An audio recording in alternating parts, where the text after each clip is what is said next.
Hello and welcome. Today we're going to be explaining diminishing marginal product and how this affects businesses' decisions on how much to produce and sell.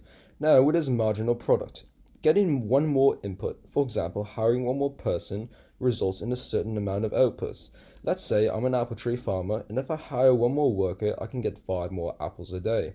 This means my marginal product is 5. It seems logical that the more inputs you put in, the more outputs you will get, and therefore the larger product you would have. However, this is not the case. Today, I'll be explaining diminishing marginal product.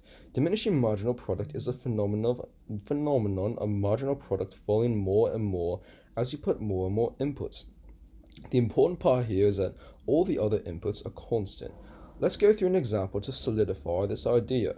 Let's go back to an apple tree farm, and let's say in order to produce apples, we need land, apple trees, and harvesters, which are just workers. Logically, if we plant more apple trees, we should get more apples. However, holding the amount of harvesters and land we have to be constant. At some point, we will run out of land to plant apple trees, making them harder to grow and into sellable apples. And also, the amount of harvesters we have can only harvest a certain amount a day. So no matter how many apple trees you have, you'll probably just reach a capacity where you will only get a certain amount a day. There will be a point where getting more inputs, in this case apple trees, will lead to a diminishing return. This is the logic of diminishing marginal product.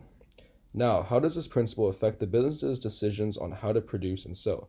Well, businesses consider something called marginal cost. This is the cost of producing one more unit of something.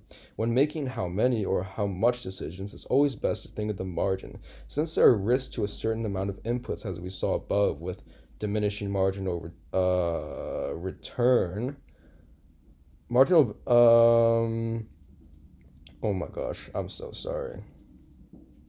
Yeah, as a risk with a certain amount of inputs, businesses think of the margin. They compare marginal costs with marginal benefits. Marginal benefits are the amount of benefits for producing one more of something. The benefits should always outweigh the cost, and this is how firms make decisions to be careful of diminishing marginal product. Thank you.